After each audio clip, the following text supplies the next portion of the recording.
Dear students, আজকে আমরা একটা ভিডিও নিয়ে আসছি 9, 10, 11, 12 ছাত্রছাত্রীদের জন্য। তো প্রতিদিন যে ভিডিওগুলি আমি দেখাই 5, 6, 7, 8, তো আজকে একটু আমরা 9, 10, 11, 12 ছাত্রছাত্রীদের জন্য নিয়ে আসছি। তো টপিকটার নাম হচ্ছে ফ্রেম কোশ্চেন্স। ফ্রেম মানে তৈরি করো, কোশ্চেন্স মানে হচ্ছে প্রশ্ন। প্রশ্ন তৈরি করো বা প্রশ্ন বানাতে হবে আমাদের। প্রশ্ন বানাবো আমরা কি কি শব্দ দিয়ে, সেই শব্দগুলি এখানে দেখো: who, whom, whose, when, where, what, which, why and how. এই 9টি ডাব্লিউ এর শব্দ দিয়ে আমরা প্রশ্ন তৈরি করা আজকে শিখব। দেখো, হু মানে কে বা কারা, হোম মানে কাহাকে, হুজ মানে কাহার, হোয়েন মানে কখন, হোয়ার মানে কোথায়, হোয়াট মানে কি, হুইচ মানে কোনটি, হোয়াই মানে কেন, হাউ মানে কিভাবে বা কেমন করে। প্রত্যেকটা শব্দের মানে আমরা একটু জেনে নিলাম। এখন এর ব্যবহার করব কিভাবে বা এই শব্দগুলি দিয়ে আমরা প্রশ্ন তৈরি করব কিভাবে সেটা আমরা জানবো। দেখো, he went to Kolkata by bus to visit the zoo. একটা এক্সাম্পল আমি দিয়ে দিচ্ছি। এক্সাম্পলের মধ্য দিয়ে আমরা এই শব্দগুলি কিভাবে প্রশ্ন তৈরির ক্ষেত্রে ব্যবহার করব সেটা আমরা দেখতে পাবো। He went to Kolkata by bus to visit the zoo. যদি তোমাদের সঙ্গে একটা প্রশ্ন বলি বা প্রশ্ন করি, সে কলকাতা গিয়েছিল চিড়িয়াখানা দেখতে বাসে করে, কিভাবে গিয়েছিল দেখা যাচ্ছে হাউ, উত্তরটা হবে বাই বাস। কে কলকাতায় গিয়েছিল? হি। কেন গিয়েছিল? To visit the zoo. কোথায় গিয়েছিল? কলকাতায়। এই উত্তরটা যদি আমরা পেতে চাই, কে গিয়েছিল, নিঃসন্দেহে হি উত্তরটা বেরিয়ে আসতে। কোথায় গিয়েছিল, হোয়ার দিয়ে যদি আমরা প্রশ্ন করি, কলকাতা উত্তর হয়ে যাচ্ছে বা কলকাতায়। কিভাবে গিয়েছিল, হাউ, বাই বাস। কেন গিয়েছিল, টু ভিজিট। কি দেখতে গিয়েছিল, to visit the zoo. The zoo উত্তর হতে পারে হোয়াট দিয়ে যদি আমরা প্রশ্ন করি। দেখা যাচ্ছে একটা প্রশ্নের ভিতরে আমরা কি লিখব, যে সেই প্রশ্নটা হু দিয়েও হতে পারে, হোম দিয়েও হতে পারে, হোয়াট দিয়েও হতে পারে, হাউ দিয়েও হতে পারে, হোয়ার দিয়েও হতে পারে, হুজ দিয়েও হতে পারে, ফাইন দিয়েও হতে পারে। যে সেন্টেন্সটা দেওয়া থাকবে সেই সেন্টেন্সের ভিতরে আমরা অনেক কিছু দিয়ে প্রশ্ন তৈরি করতে পারবো। তো সেই প্রশ্ন যে তৈরি করতে হবে সেটা ডিরেকশন আমাদের ব্র্যাকেটেই দেওয়া থাকবে। কোন শব্দ দিয়ে আমরা প্রশ্ন তৈরি করব সেটা ব্র্যাকেটেই ডিরেকশনটা দেওয়া থাকবে। যদি হু দিয়ে প্রশ্ন তৈরি করতে হয়, তা প্রশ্নটা আমরা কেমন করে তৈরি করব সেটা তোমাদের দেখাচ্ছি। দেখো, হু went to Kolkata.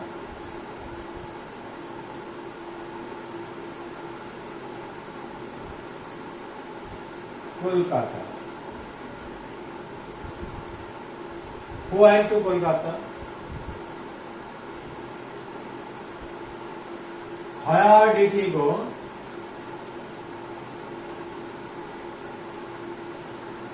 Go to visit the zoo.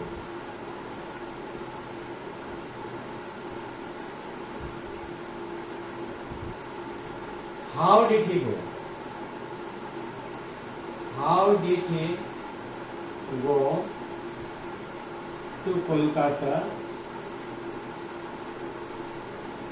to visit the zoo?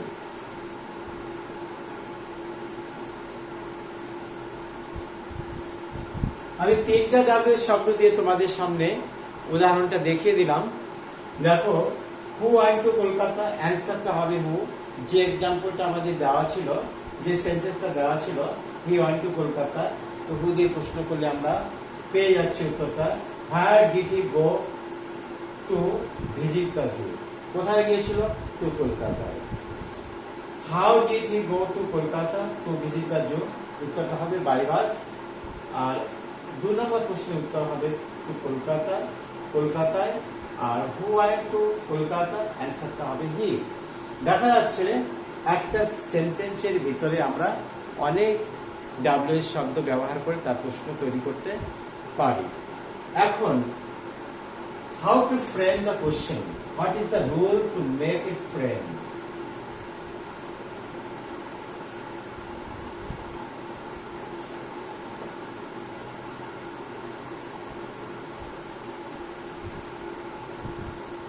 প্রথমে আমরা বসাবো ডাব্লিউএস কোশ্চেন, তারপরে অক্সিলিয়ারি, ভার্ব, তারপর subject plus main verb plus others. এটা হচ্ছে ডাব্লিউএস কোশ্চেন তৈরি করার বিষয়। এটা হচ্ছে ডাব্লিউএস কোশ্চেন তৈরি করার জন্য কি কি লাগবে। প্রথমে ডাব্লিউএস শব্দটা আমরা বসাবো, যেমন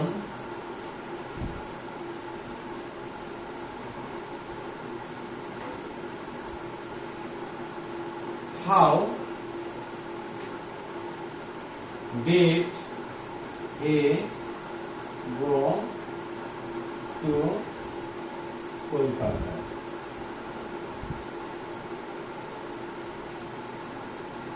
How did he go to Kolkata? WS auxiliary, subject, main verb, others to Kolkata। বাদ বাকি যেটা আমাদের লিখতে হবে সেটা আমরা এখানে লিখে দিব, বাকি অংশটুকু যা প্রয়োজন সেটা আমরা লিখে দিব। আর যেটা আমাদের উত্তর হবে সেটাই শুধু কোশ্চেনের ভিতরে রাখা যাবে না। How did he go to Kolkata, উত্তরটা হবে বাই বাস কিন্তু ওখানে রাখা যাবে না। দেখা যাচ্ছে প্রশ্ন তৈরির ক্ষেত্রে আমরা যে অংশটুকু উত্তর হবে সেটুকু কিন্তু বাদ দিয়ে প্রশ্ন তৈরি করব। যদি আমরা উত্তরটা দিয়ে দেই তো প্রশ্ন তৈরি করার কোনো মানে নেই। আর প্রশ্ন তৈরির শেষে একটা কোশ্চেন চিহ্ন বা নোট অফ ইন্টারোগেশন অবশ্যই দিয়ে আসতে হবে। তো আজকে আমরা শিখলাম ফ্রেম কোশ্চেন করতে গেলে ডাব্লিউএস শব্দ লাগবে, অক্সিলারি ভার্ব লাগবে, সাবজেক্ট লাগবে, মেন ভার্ব লাগবে, আদার্স লাগবে। কিন্তু সাবজেক্ট যদি আবার মানে হু দিয়ে যদি প্রশ্ন করে তবে কিন্তু সেটা সাবজেক্টটা বসবে না। হু দিয়ে যদি আমরা প্রশ্ন করি তবে কিন্তু সাবজেক্টটা বসবে না। দেখো আরেকটা বিষয়, এই ফ্রেম কোশ্চেন বা ডাব্লিউএস কোশ্চেন তৈরির ক্ষেত্রে কিছু বিষয় জানা দরকার। হাউ মাছ, কত পরিমাণ। হাউ এর সঙ্গে মাছ কোনো কোনো ক্ষেত্রে আমাদের ব্যবহার করতে হবে। হাউ ফাস্ট, কত দ্রুত। হাউ মেনি, কতগুলি। হাউ মেনি টাইমস, কতবার। এই শব্দগুলি যদি আমরা ব্যবহার করি ডাব্লিউএস কোশ্চেনটা আরো বেশি সুন্দর হবে।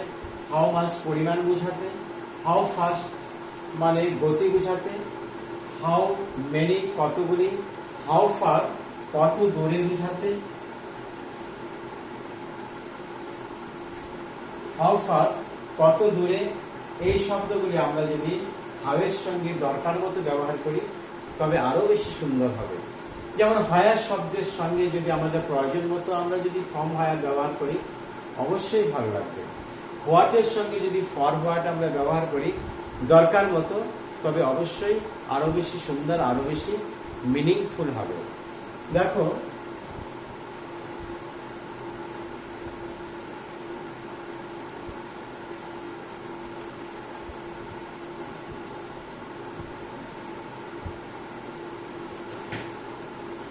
ডাব্লিউএস কোশ্চেন তৈরির যে সেন্টেন্সটা আমাদের দেওয়া থাকবে সেটা একটা সেন্টেন্সের ভিতরেও থাকতে পারে, দুটো সেন্টেন্সও দেওয়া থাকতে পারে। কেমন ধরনের দেওয়া থাকতে পারে আমরা একটা উদাহরণ দিচ্ছি। 3 wishes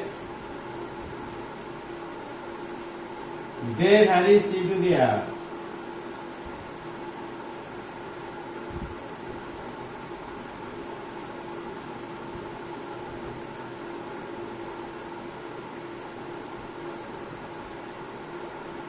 Three wishes they vanished into the air.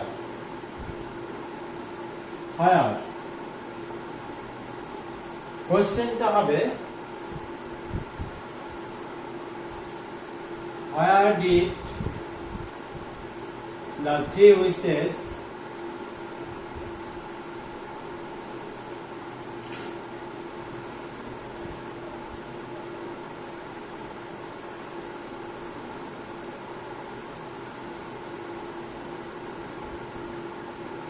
vanish into?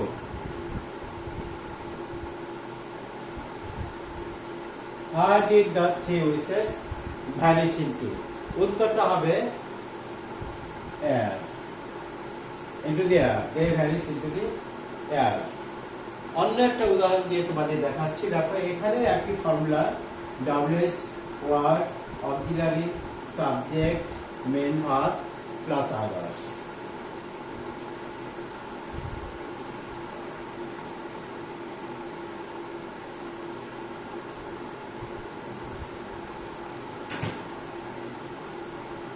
Shankha lives in Alipurduar. Shankha lives in Alipurduar.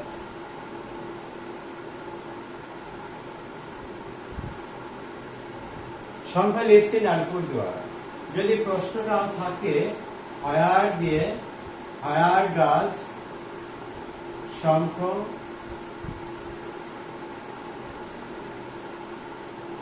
Where does Shankar live in?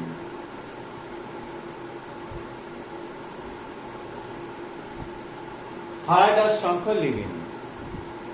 এখন আমরা ডাব্লিউ শব্দ অক্সিলারি সাবজেক্ট ভার্ব। এখন অক্সিলারি দেখা যাচ্ছে কি কি অক্সিলারি সাধারণত আসবে। Do, did, does,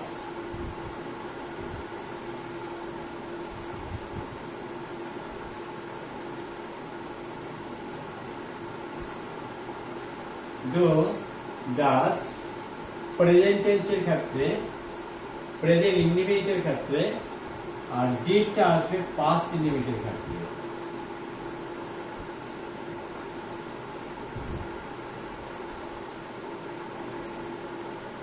present indefinite, past indefinite.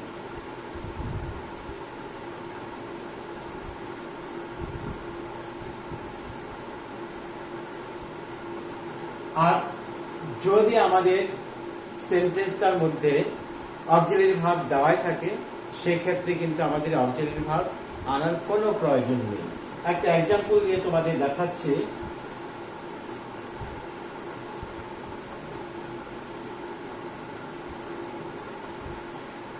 They are playing football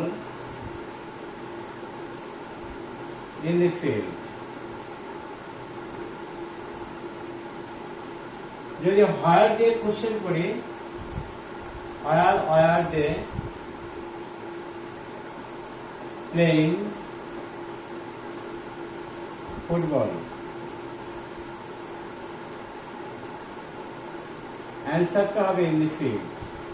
where they playing football, অ্যান্সারটা হবে in the field. তো আমরা দেখলাম ডাব্লিউএস তৈরির ক্ষেত্রে অক্সিলারি ভার্ব যদি আমাদের দেওয়া থাকে সেক্ষেত্রে কিন্তু অক্সিলারি ভার্ব আনতে হবে না। আর যদি না দেওয়া থাকে তবে টেন্স অনুসারে ডু বা ডাজ, ডিড আমরা অক্সিলারি ভার্বের ব্যবহার করব। এখানে they were playing football, auxiliary ভার্বটা এখানে ওয়ার দেওয়াই ছিল, সেই জন্য আমরা অক্সিলারি ভার্বের ব্যবহার করলাম না। তো আজকে আমরা ডাব্লিউএস কোশ্চেন সম্বন্ধে বা ফ্রেম কোশ্চেন সম্বন্ধে একটা মোটামুটি ধারণা পেয়ে গেলাম। এর পরবর্তী ক্লাসে আমরা ডাব্লিউএস শব্দ ছাড়া কি করে প্রশ্ন তৈরি করা যায় সে সম্বন্ধে তোমাদের কাছে একটা বিস্তারিত আলোচনায় যাব। Thank you.